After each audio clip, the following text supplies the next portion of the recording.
letusan Gunung Toba dan Gunung Krakatau. Kedua peristiwa itu yang menjadi sumber mitos dunia. Mohon dapat dicermati rangkuman ringkas Prawasana ke-1 sampai dengan 10 ini merupakan gerbang awal menuju pemahaman yang luas dan mendasar. Terima kasih. 1. Kondisi alam Indonesia itu pusat gempa bumi dan letusan gunung berapi. Paling banyak gunung aktif di dunia, di Indonesia. Dan Indonesia merupakan pertemuan 3 lempeng bumi, Eurasia, Indo-Australia, Sirkum Pasifik, yang bertemu di Indonesia, dan itu menimbulkan potensi gempa bumi dan letusan gunung berapi yang silih berganti. Meletus, gunung meletus, orang kalang kabut, semua ketakutan, kekuatannya luar biasa telah muncul. Orang-orang manusia tidak bisa melawan, dan akan merasakan itu sebagai suatu kekuatan yang sangat besar. Oh, jangan-jangan ini yang maha kuasa, jangan-jangan ini yang maha hebat, jangan-jangan dan seterusnya. Boleh jadi itu orang meyakini ya gunung itulah yang segala-galanya. Ternyata bukan. Masih juga orang belum selesai berurusan dengan menata kembali kehidupan dari puing-puing kehancuran akibat gunung meletus. Tiba-tiba datang gempa bumi yang luar biasa dahsyat. Luar biasa dahsyat gempa bumi. Orang juga tidak bisa melawan. Menghindar saja tidak bisa. Akhirnya orang berpikir, ternyata bukan gunung yang segala-galanya. Ternyata masih ada yang lain yang entah apa ini sumbernya. Jadi orang berpikir, berarti ada yang maha segalanya, yang maha kuasa. Tuhan yang Maha Esa. 2. 1000 tahun setelah orang dari Nusantara Indonesia menjelajahi samudra sampai di Afrika bagian barat, di Accra, Ghana, yang paling sekitar 5.000 km lebih sedikit sudah sampai di Maroko seharusnya. Menyeberang sedikit lagi sudah sampai di Spanyol, menyeberang Selat Gibraltar. Yang tidak seberapa luas sudah bisa sampai di Spanyol. 1000 tahun setelah itu, barulah orang Eropa menjelajahi samudra. Ketika Portugis sampai di Malaka pada 1511, lalu Spanyol datang, Inggris datang, Belanda datang di Nusantara Indonesia ini. Pengaruhnya sudah jelas ada. Individualisme, ya, sangat populer di dalam persidangan BPPKI, menjadi fokus penentangan, penolakan, perlawanan. Singgung mengenai pengaruh daripada para pengembara Arya. Ya, tentu meliputi berbagai macam hal. Barangkali juga bisa dikatakan seluruh lini kehidupan ada terpengaruh, tetapi lihatlah mengapa kuda-kuda tari di sini tetap rendah menetak bumi, tidak berjinjit-jinjit menggapai-gapai langit. Bacalah. 3. Tapi ingat, cahaya matahari seberkas sinarnya yang jatuh di permukaan bumi untuk semua orang. Tidak ada etnosentrisme dalam mengais makna. Tidak ada yang berkelebihan dalam berkaca, melihat diri seperti apa tanah Nusantara Indonesia. Daerah hutan hujan tropis disebutnya. Kita berada di situ, di tempat itu yang tidak ada keluarga tertimbun badai salju.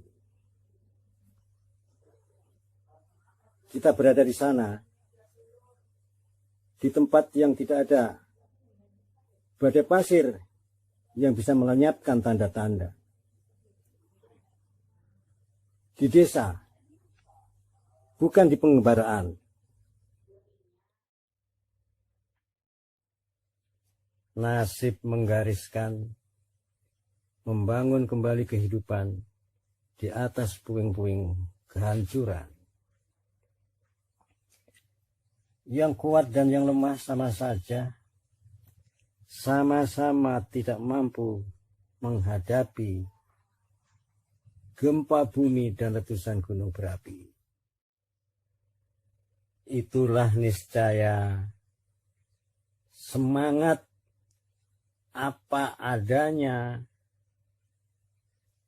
yang menjadi asal dan awal kebersamaan. Itulah rupanya mengapa nenek moyang menekankan kebersamaan dalam kehidupan. 4. Wih, bangun! Bersama Budi SBR membaca sejarah, riwayat, legenda, mitos 5 warna. Berani mempelajari arkeologi, berani mempelajari antropologi, berani mempelajari sejarah budaya, aneka ilmu, rupa-rupa wacana. Berani mempelajari sejarah geologi, peristiwa-peristiwa geologis dunia, peristiwa-peristiwa geologis sekeliling pula. Mengonfirmasikan peristiwa-peristiwa geologis dengan tradisi, dengan legenda, dengan mitos. Konfirmasikan dengan kearifan tingkat dunia. Dunia yang berpanorama apa adanya. Bukan dunia yang buram, apalagi diburamkan warnanya. 5. Dan yang sangat mengesankan adalah bentuk tengkoraknya. Bentuk tengkoraknya pun menunjukkan hal-hal yang memiliki perbedaan yang mencolok. Ya itulah gambaran kita, orang bangsa Indonesia. Mungkin kalau ada pengamat dari luar ditanya, apakah mudah mengenali orang bangsa Indonesia dari ciri-ciri fisiknya? Mungkin jawabnya adalah tidak mudah. Sulit, bahkan sangat sulit. Seperti itulah kenyataannya. Perbedaan justru disadari. Menekankannya, perbedaan-perbedaan disyukuri sebagai keindahan dan disikapi dengan cinta kasih. Nanti akan sampai pada satu penggambaran tentang filosofi warna putih, merah, kuning, hitam, dan mancawarna. Semoga Tuhan melancarkan semua urusan, mengizinkan rencana baik. Sekarang yang pasti kita sudah tahu, sudah banyak dipraktekkan dalam kehidupan sehari-hari sejak zaman dulu kala bahwa di dalam perbedaan itu ada yang besar, ada yang kecil. Yang besar hendaklah menghormati yang kecil. Mayoritas menghormati minoritas. Itulah maka ada musyawarah mufakat. 6.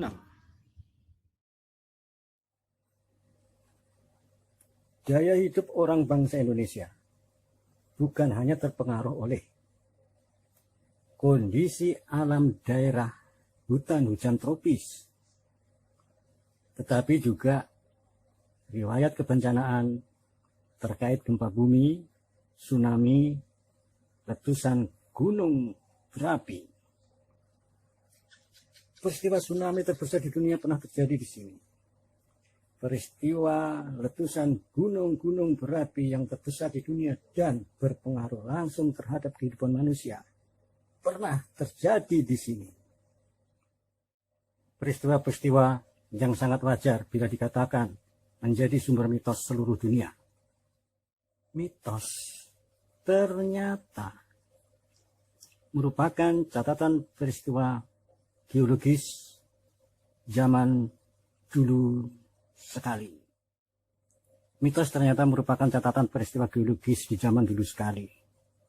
Merupakan bahasa simbol pendokumentasian peristiwa-peristiwa alam yang terjadi.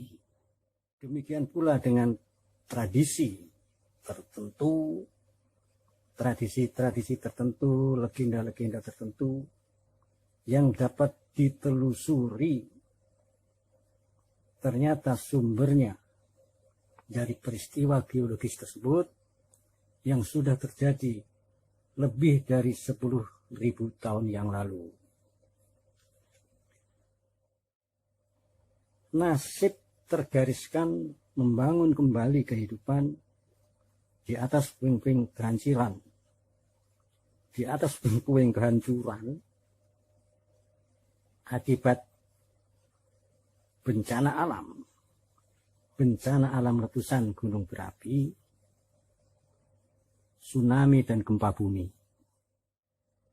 Manusia-manusia tersebut merunduk sangat dalam terhadap Tuhan yang Maha Esa. Sama-sama bekerja dan bekerja bersama-sama. Yang kuat dan yang lemah saling membantu, berkorban untuk kehidupan bersama. Terbangunlah prasarana dasar kehidupan. Cinta kasih, sopan santun, gotong royong. 7. Bilang ke sini. Jangan lupa kecap. Entah kenapa ada rasa yang tak rela. Ketika pun belum tahu apa-apa, ketika membaca-baca, terkesan miskin papa, terkesan pandir merana, terkesan tertinggal dari bangsa-bangsa lain di dunia. Seolah-olah selalu begitu yang lalu kita tahu. Sebelum itu, dulu, puluhan tahun yang lalu, seperti merasa bangga menjadi yang lain. Kata orang tua diremehkan, naskah orang tua dilecehkan, wawasan orang tua disempitkan. Padahal juga tak tahu mau kemana, padahal juga tak tahu mau jadi apa. Hingga kemudian tersadarkan, tak demikianlah adanya. Hingga kemudian terserahkan, yang disebut adiluhung memang ada. Dapat dirasakan keberadaannya. Kesepakatan istilah berdinamika. Ini saya juga mengenai migrasi manusia, sehubungan dengan kejadian-kejadian, sehubungan dengan periode dan masa, sehubungan dengan anggapan-anggapan. Bila dikatakan gong alat musik itu berasal dari sana, sedangkan tidak ada apa-apa di sana. Hargai saja. Bahkan dikatakan tangga nada pelok berasal dari sana, sedangkan di sana tidak ada apa-apanya. Hayati saja. Tangga nada melok berkembang dari Indonesia, menyebar luas, dipelajari di kampus-kampus ternama dunia. Banyak tanda di mana-mana. Ibarat tak usah jauh-jauh, di sini saja. Untuk dibaca tak ada habis-habisnya. Biar yang lain ikut membaca juga. 8. Pernah terjadi 2 kali bencana geologi yang tergolong sebagai katastrofik. Kedua-duanya dipicu oleh letusan gunung berapi. Katastrofik merupakan bencana geologi yang berlangsung tiba-tiba yang mempengaruhi seluruh bumi. Bila tadi dikatakan pernah terjadi 2 kali berakibat terjadinya eksodus besar-besaran dari wilayah bumi Nusantara Indonesia. Terutama tentu saja peristiwa geologi katastrofik yang kedua. Karena di dalam peristiwa tersebut juga terjadi banjir semesta. Air laut naik lebih dari 100 meter. Itulah maka sudah disinggung di muka. Yang tidak eksodus membangun kembali kehidupan di atas puing-puing kehancuran akibat bencana alam. Itulah yang pernah terjadi di zaman dulu sekali. Ya pikirkanlah, rasa-rasakanlah, renung-renungkanlah betapa kondisi alam serta keadaan sekeliling berpengaruh terhadap seseorang, berpengaruh terhadap komunitas, masyarakat, dan lingkungan yang lebih luas lagi. Iya, ada ancaman bersama tetapi bukan musuh bersama. Itu ancaman bencana alam. Bencana alam letusan gunung berapi, gempa bumi, tsunami. Ancaman yang harus diwaspadai masing-masing dan diwaspadai secara bersama-sama. Waspada dalam kepasrahan. Meski pasrah namun waspada. Pasrah bukan menyerah. Pasrah itu puncak waspada, pasrah itu puncak semangat produktif. Ada keterampilan memahami kesulitan orang lain. Ada keterampilan memahami perasaan orang lain. Sopan santun dan menjaga tutur kata.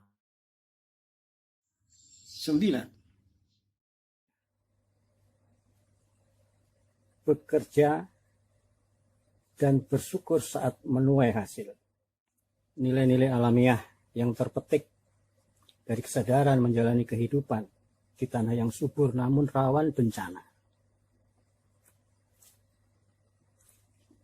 Di dalamnya bertebaran hal-hal kewajaran dan kebaikan. Ketika terjadi bencana alam, ada kelompok atau kelompok-kelompok yang terlanda ataupun terdampak. Kelompok-kelompok lain turun tangan membantunya. Yang punya persediaan makanan dikeluarkan untuk membantu korban. Tenaga, pikiran dikerahkan untuk membantu yang mengalami musibah bencana. Termasuk membangunkan kembali tempat tinggalnya. Yang lemah tidak ditinggal untuk melanjutkan kehidupan. Yang sakit tidak ditinggal untuk melanjutkan kehidupan. Yang lemah ditolong, yang sakit dirawat. Semua berbarengan melanjutkan kehidupan secara kebersamaan dan kekeluargaan. Kebersamaan dan kekeluargaan. 10. Sahabat bahagia, apabila pada para wacana yang kedua disinggung mengenai penentangan terhadap individualisme, penolakan terhadap individualisme, perlawanan terhadap individualisme, maka pada para wacana yang ke-10 ini benang merahnya tersambungkan kembali. Betapapun hal tersebut pernah dibawa kemari oleh para kaum pengembara, dipengaruhkan oleh para kaum pengembara tersebut, yaitu para pengembara Arya. Namun tidak berhasil. Memang harus tidak berhasil. Kita katakan tidak boleh berhasil. Itu bukan jiwa orang bangsa Indonesia. Tidak perlu ada yang membangunkan pertentangan antara ujung jauh yang satu dengan ujung jauh yang lain. Jiwa orang bangsa Indonesia adalah kebersamaan dan kekeluargaan. Jiwa orang Indonesia adalah kebersamaan dan kekeluargaan. Paham kebersamaan dan kekeluargaan diangkat tinggi-tinggi di dalam rapat-rapat BPUPKI tahun 1945. Itulah pula semangat kesepakatan. Kesepakatan itu sangat tinggi. Ingat, kesepakatan itu sangat tinggi. Sahabat bahagia, bila di bagian prawacana ini pernah disebutkan ada 2 peristiwa katastrofir yang mempengaruhi seluruh bumi, letusan gunung-gunung, tidak lain adalah letusan Gunung Toba dan Gunung Krakatau. Kedua peristiwa itu yang menjadi sumber mitos dunia. Sesungguhnya disinilah sumber sejarah. Salam bahagia.